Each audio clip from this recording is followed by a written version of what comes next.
Jadi daripada nikah muda mending gabung IPMI PPNU tuh ya. Iyalah, mending gabung IPMI PPNU dulu, kita belajar bersama gitu. Lebih baik kita tingkatkan skill, mentalitas kita. Iya. Apalagi hari ini menjelang Sabtu Abad NU ini kan memang dihadapkan satu fenomena baru ya.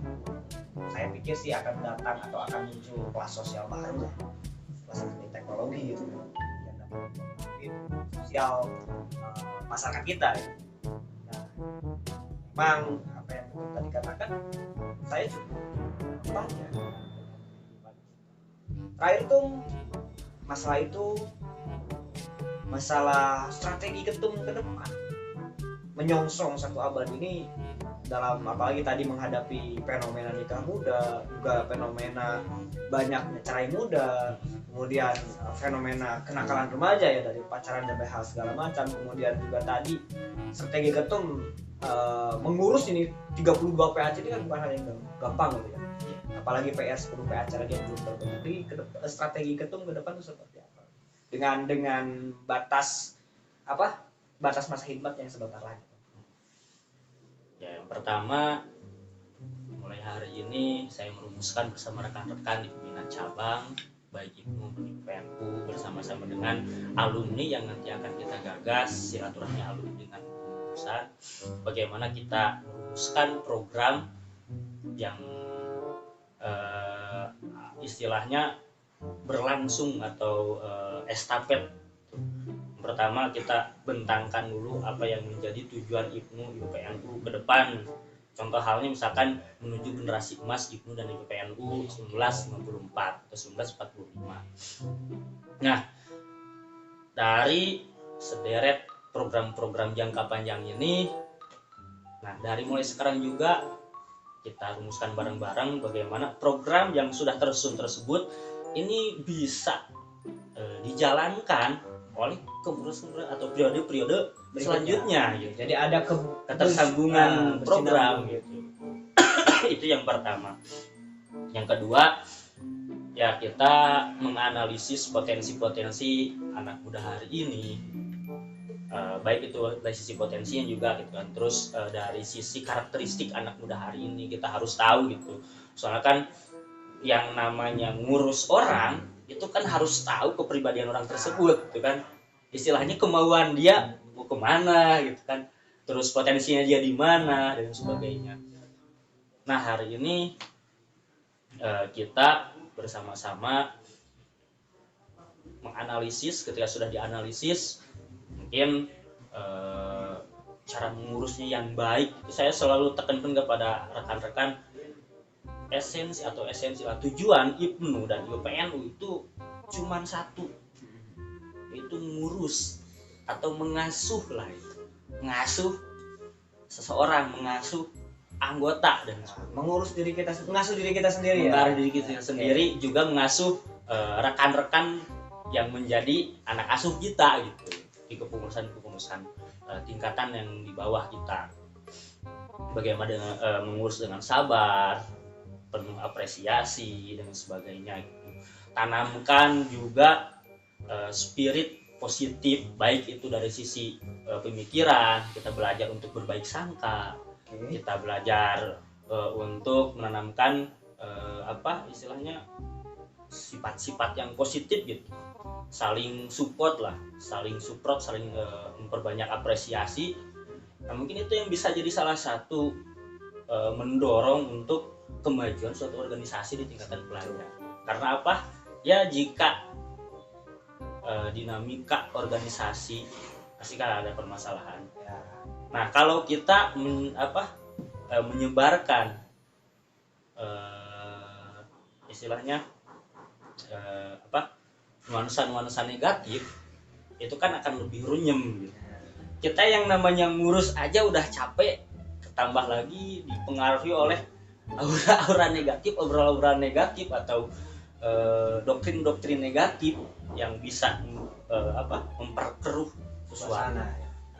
suasana, itu kan bisa menyebabkan kemunduran suatu organisasi. Ya, saya masih ingat tuh beberapa waktu yang lalu ya di Pilpres itu kan banyak ya orang-orang yang senang sekali tuh mengumbar kebencian, mengumbar permusuhan, menyulut perpecahan itu banyak sekali tuh. Nah ini menurut ketum nih gimana nih fenomena seperti itu? Ya fenomena seperti itu Ya, yang ini, saya ini rasakan. penting dibahas dong. Kenapa? Karena kita ya mau tidak mau ya beberapa tahun ke depan kita akan menghadapi momentum-momentum seperti itu lagi. Untuk generasi muda nih gimana harusnya? Yang pertama, dampak yang saya rasakan terkait pilpres dulu gitu. Dari mulai bertebaran hoax di media sosial dan sebagainya, itu berdampak sekali terhadap progresivitas dakwah Ibnu atau dakwah Ahlussunnah wal Jamaah dengan Ibnu dan IPN. Yang kedua, dampak yang kami rasakan terkait perpolitikan dulu itu banyaknya kecurigaan antar pengurus gitu. Kan yang namanya pengurus itu kan bervariasi, ada yang milih ini, ada yang milih ini gitu kan, bebas sesuai dengan hak pilihnya gitu. Nah dengan adanya nuansa-nuansa seperti itu kan adanya saling curiga, akhirnya ketika saling curiga ini berbuah perpecahan. Ya saya harapkan ke depan bagaimana kita bisa mengcounter apa yang menjadi kekurangan-kekurangan dalam perpolitikan atau misalkan doktrin-doktrin negatif dalam perpolitikan, ini kita bisa counter, membuat narasi opini ketiga, opini poros alternatif gitu. Bagaimana kita memandang dari sudut pandang yang memang objektif gitu dan optimis tentu. Optimis gitu. Silakan menyebarkan kebaikan itu lebih baik daripada menyebarkan keburukan gitu ya. Daripada menyebarkan hoax ya, teman-teman. Saya kan tekankan sebelum bertabayun cobalah berbaik sangka. Itu kan bisa menjadi solusi. Berbaik sangka dahulu baru bertabayun. Kalau berburuk sangka dahulu terus bertabayun, ketika misalkan apa yang dipikirkan keburukan-keburukan tersebut ternyata tidak terbukti, kan malu sendiri. Oke, berarti teman-teman ini sangat luar biasa sekali ya, karena memang apa yang disampaikan oleh Ketum menyambut juga Indonesia Emas ya, terkait problem SDM di masyarakat kita, apalagi di Kabupaten Garut sendiri yang menjadi pimpinan Ketum. Dan masih banyak problem-problem yang belum kita selesaikan. Maka generasi muda ya daripada nikah muda mending gabung IPU IPPN dulu ya.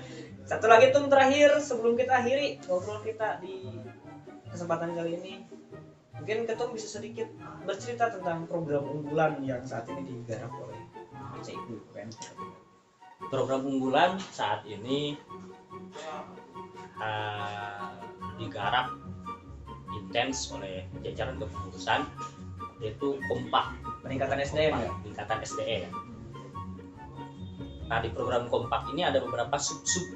Yang pertama itu kompak tentang peningkatan administrasi, peningkatan potensi kader, terus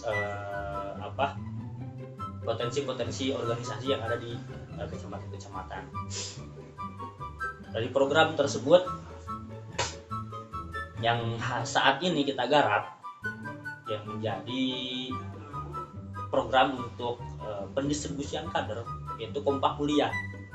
Alhamdulillah IPNU dan IPPNU saat ini menggarap beasiswa KIP untuk rekan-rekan didampingi oleh IPU dan kita ya, rekan-rekan kita di seluruh kecamatan yang ada di Garut untuk bisa berkuliah dengan gratis, dapat uang saku juga gitu kan. Yang penting ada itikat baik, niatan baik, terus tekad yang kuat, ingin menggali ilmu yang lebih dalam lagi gitu.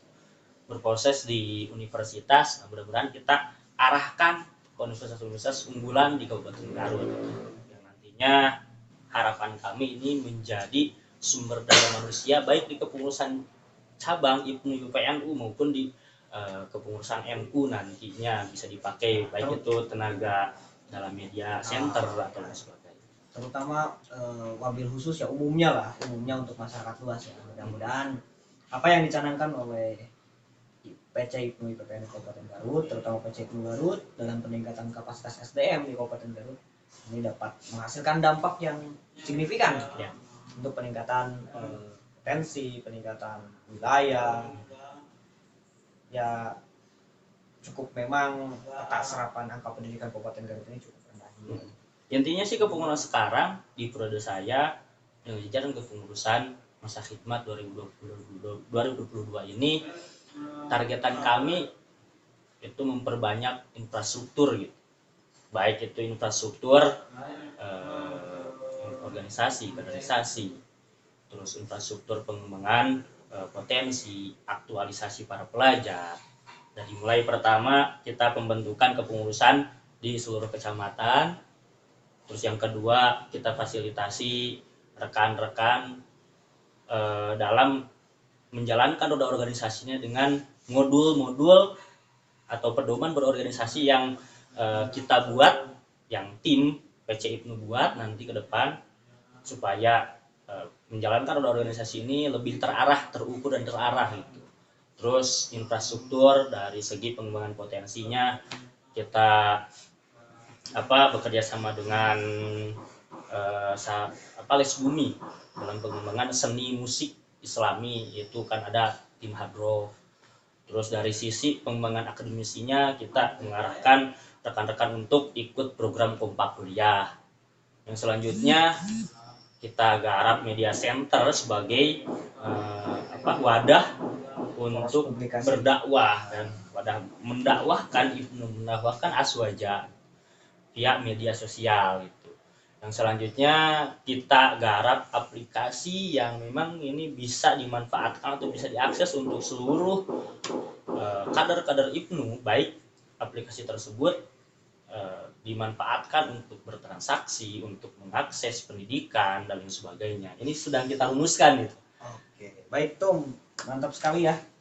Ini memang luar biasa progres yang dilakukan oleh PC IPPN Kabupaten Garut.